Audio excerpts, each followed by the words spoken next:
I like to take a piece of ice and just actually go over the eye mask. Holy shit! It feels so good. Ooh!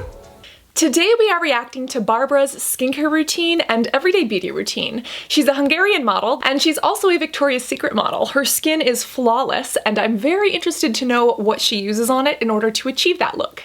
Or if it's just genetics, because you know, that happens. And for those who don't know or are new here, hello! My name is Cassandra Bankson. I've been an expert and in the industry for over 10 years, and I've personally suffered with acne for over 15, which has been a hell of a fun time. I'm a medical esthetician, and although I've worked alongside and with doctors and dermatologists, I am not a physician myself. That being said, I love analyzing, scrutinizing, and learning from other people's skincare routines, so let's learn together! Quality internet entertainment, ruined by educational commentary.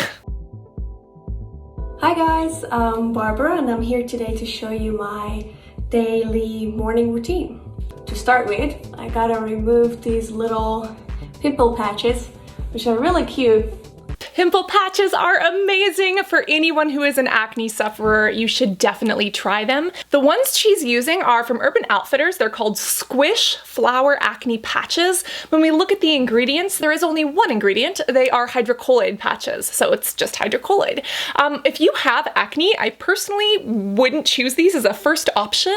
If you have acne, you want something that's actually going to fight the pimple, such as salicylic acid. That's an acid derived from willow bark that can be anti-inflammatory to the skin. It is oil soluble, meaning that it actually works with the oil in your face to exfoliate. You could also search for pimple patches that have other acids in them, or you could look for ones that have peptides. One of my favorites is Zitstica. They actually have micro darts. So they are pimple patches with tiny little needle-like things that literally puncture a blemish. They're not painful. They inject peptides and ingredients into the skin. You sleep on them, you wake up the next morning, and in 8 hours the pimple is visibly reduced. I've actually done an entire video on using them and seeing what happens before and after, if you're interested.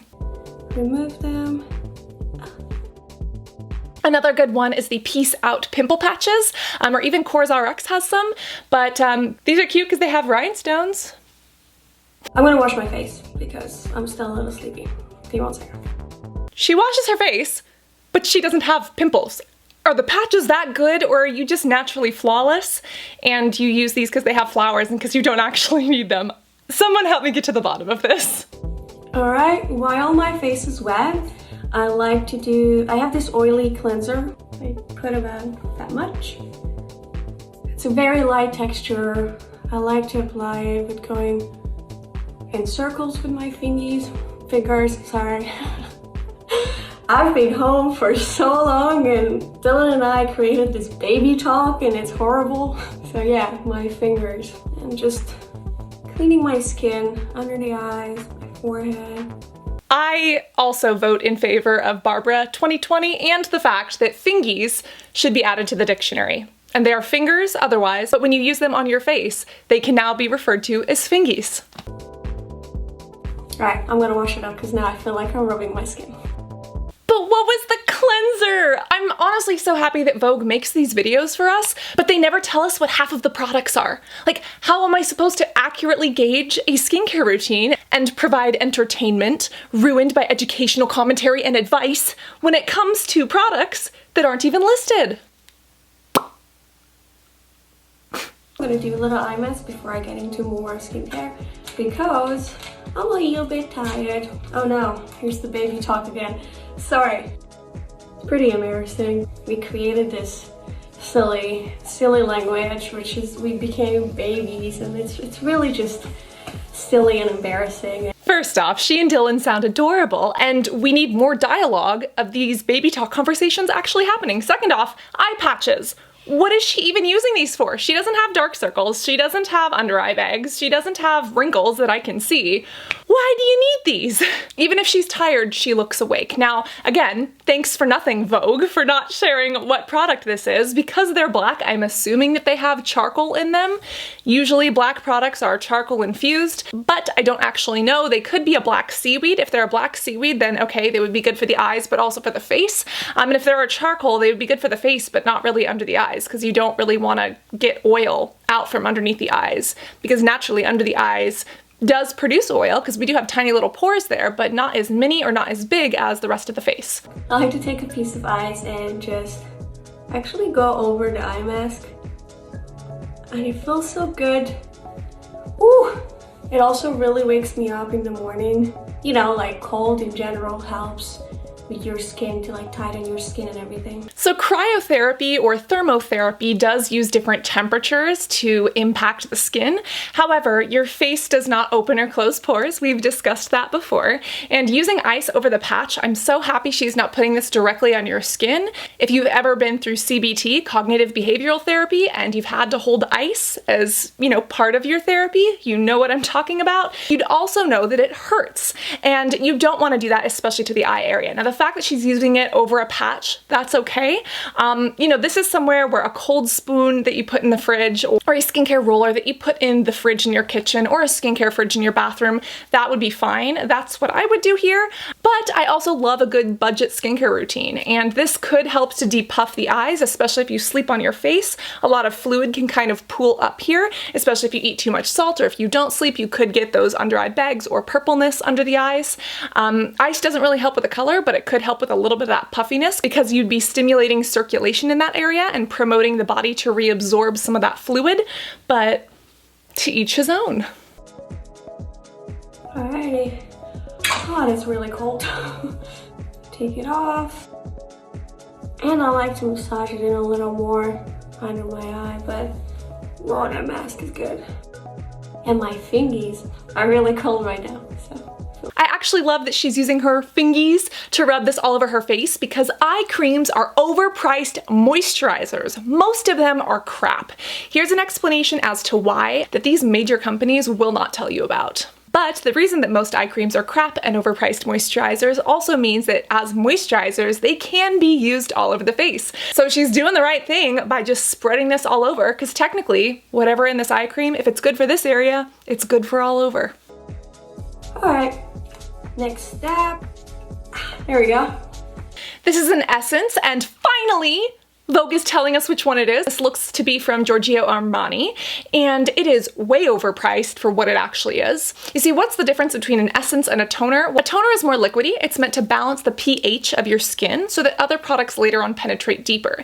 And if your cleanser was a bit too basic or a little bit higher on the pH scale, the toner can help bring that back into balance. That's personally what I do in my skincare routine. Essences are usually a bit more hydrating, they're usually a bit more milky. They're a little bit between a toner and a serum consistency. Are they necessary? No, but it is an extra layer, and especially if you're going for glass skin, using an essence can give you basically another layer that kind of adds blur to the face. So that's why I would recommend using them during the day, not at night. And if you are interested in the layering technique of how to get glass skin or a K-beauty routine, we have one right here for you. Just put it over my skin. However, this essence is not one that I would spend 130 flippin' doll hairs on. This is ridiculous. When we look at the ingredients, we've got water, glycerin, propylene glycol, another glycol, citrus fruit water, grapefruit water. This is a $130 product that probably cost them under $3 to make. It is interesting that they're using BHT as a preservative in this one, butylated hydroxytoluene. We normally don't see this as a preservative. Usually there are parabens, or if a line is paraben-free, a lot of companies like to use phenoxyethanol. This one does have phenoxyethanol, but it has that BHT in there as well. The beneficial ingredients here would be sodium hyaluronate as well as adenosine, but again, neither of these merit a $130 price point. This is what I hate about luxury clothing designers that start to dabble into skincare and makeup. You know clothing. You know fashion and how to exploit people through slave labor to make a huge profit. Okay? Okay, fashion industry, I'm looking at you. But I can bet a whole bunch of nickels that they do not know beauty and skincare the way they should. Yes, they are huge companies. They can probably hire the best chemists in the world, but looking at these formulations, that's not what they're doing. They are literally taking their name, slapping it onto a bottle that's probably made of plastic that's gonna end up polluting our oceans, and further exploiting people, animals, and the environment, and then they add one or two key ingredients or hype ingredients or exotic flower or plant extracts so that they can sell it to you and tell you that this is eucalyptus that was licked by 7 koalas before it was put into a centrifuge machine and injected into this skincare product. And because of that BS that is not backed up by science, they will charge you $130 for it. I get very heated about this because they could do it right with the money and connections they have, but they don't. And that even stems back to my days back as a model when I started to unveil what was happening in the fashion industry, from the discrimination backstage to the assaults and batteries that would happen, all the way to the supply chains and the unethical behavior that included slave labor or destruction of our environment. So obviously, I have opinions. Again, she is beautiful. She probably doesn't know that buying this product. Most people who buy these products don't know that, but that's why it's important to turn and learn your ingredients, and also to look into the ethics of the companies that you're supporting, because we as consumers have a lot of power in our pockets. Supply and demand. What we buy, they will make more of. So we need to start putting our money where our morals are. TED Talk over. Since I've been home and I haven't really worked, I don't wear makeup every day, and my skin is actually so much better. Because while I work, you know, I could change my makeup 8 to 9 times a day, even more, and it's very heavy on my skin. This is no lie. A lot of people don't realize that models often have the worst skin. Backstage at a runway show, the makeup artist literally goes from one person's forehead to the next, just tapping powder and spreading dirt, bacteria, and oil from one face to the next. Then, once your show is over, you've got to run to the next show. You are literally jogging down the avenues of New York City, jumping from block to block with a makeup wipe in your hand, trying to remove this so that the next makeup artist can slap their dirty brushes on your face. Model skin is horrible, and Photoshop makes it tolerable. Let's exploit my past model self as Exhibit A. That happened. Because of that, my skincare routine just like shortened. The magic box is the next one. Whee! And you get this little spoon. God damn it. I take a little scoop out. You take that spoonie and you scoop it out, but first, we need to find out what it is. Put it here for now. And this is my moisturizer. Put it all around. Her application with the spoonie and the fingies is fantastic, but let's turn and learn that bottle so we can look at the ingredients list.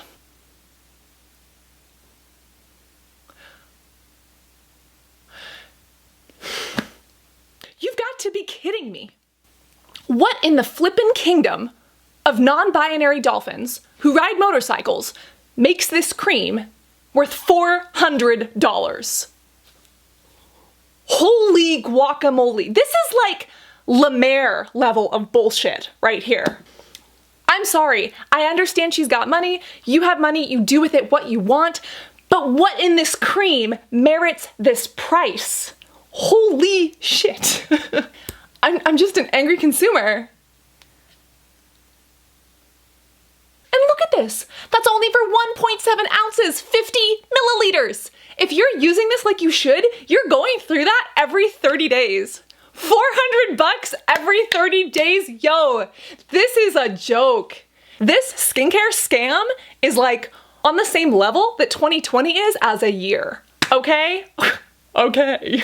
When we look at the ingredients, it gets even worse because there's nothing special in here. Again, look at those ingredients. We first have water, which is basic. We first have glycerin or glycerol, which is so cheap and it's in literally every moisturizer. We have cyclohexasiloxane, which is similar to dimethicone. It's a silicone. It's great in smoothing to the skin, but it's basic. Further down the list, we do have dimethicone and shea butter. You're paying $400 for a pot of glycerin and shea butter, two of the most inexpensive and basic ingredients that are found in almost every moisturizer.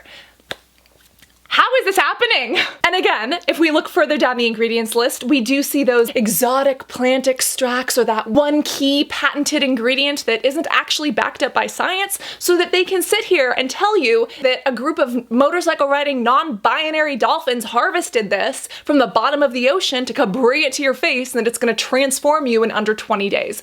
Bullshit, bullshit, bullshit. I call it as I see it, and it's bullshit. I like that it has adenosine in here and citric acid, but honestly, there is not much in here that's doing a bunch of great. Is it the worst product in the world? No, but I wouldn't pay more than $8 for this. That's the other thing, is that both of these Armani products also have fragrance. Fragrance is not completely the devil, but it's not great to have in your products. The reason is because of how your body reacts to it over time, and for people who do currently have sensitivities. Now that being said, Armani is really playing tricks with their ingredients list as well, because you know that when we turn and learn, it's all about reading what's in there. But as we've discussed in previous videos, we know that manufacturers can play tricks, meaning not putting the ingredients in order. You see, ingredients are listed by the highest concentration to the lowest concentration, which is why like the first 5 ingredients, 3 to 5, are really important, because that's going to make up the bulk of the product. And manufacturers and skincare brands do have to list their ingredients in order of concentration from highest to lowest until they reach this magical special line. It's called the 1% line, and guess what? It's not actually listed as a line on the ingredients. It's an invisible line that they know and nobody else does. But if you've studied cosmetic chemistry, or if you've formulated products or looked into this stuff, then you know a thing or two. Usually when you start seeing certain stabilizers, certain preservatives, or even certain plant extracts or, active ingredients that have to be used at under 1%, that's when you know, okay, somewhere around here is that 1% line, and guess what? Everything underneath that 1% line can be mixed in any order they want. That's why when you see a product that has fragrance as the 3rd ingredient, let me tell you, most of that product is whatever the 1st ingredient is. There is not a shit ton of fragrance in there. It's just the fact that they rearranged the ingredients to make the fragrance higher up on the list, even when it's under 1%. No formulator or cosmetic chemist in their right mind would ever formulate with fragrance over 50% or over 10%, because it does nothing and it doesn't enhance the smell anymore. So again, underneath that 1% mark, they can kind of mix these in any order that they want, and that's why they can put fragrance at the bottom, they can put it in the middle, they can play tricks on you, which makes reading those ingredients a little bit harder, but that's why this YouTube channel exists, to help empower you through knowledge and get you to that next level of both skincare and self-esteem. You're welcome.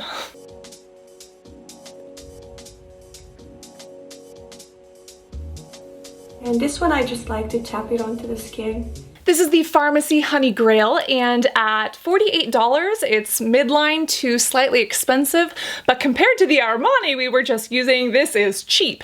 Now, when it comes to Pharmacy, they are a good brand. The unfortunate thing is that they are made with a lot of honey, and unfortunately, even when honey is sustainably sourced, it is detrimental to beehives and the environment. Has anyone else noticed a lot of dead bees, just like on sidewalks? Growing up, I never saw that. We had blackberry bushes in the front yard, and I would go picking them and actually catching bees with my bare hands. How my young 7-year-old ass never got stung, I do not know, but I would catch bees with my hands, I would whisper to them, give them a little kiss, and let them fly away. And even recently, as I've gone back to that street, they are all gone.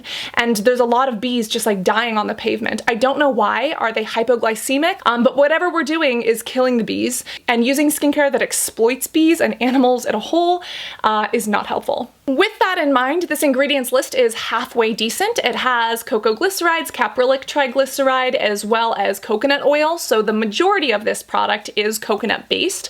Further down the list, we do have other oils, and it's basically just a hodgepodge of a bunch of oils, including sea buckthorn, and the sea buckthorn is probably my favorite ingredient in here.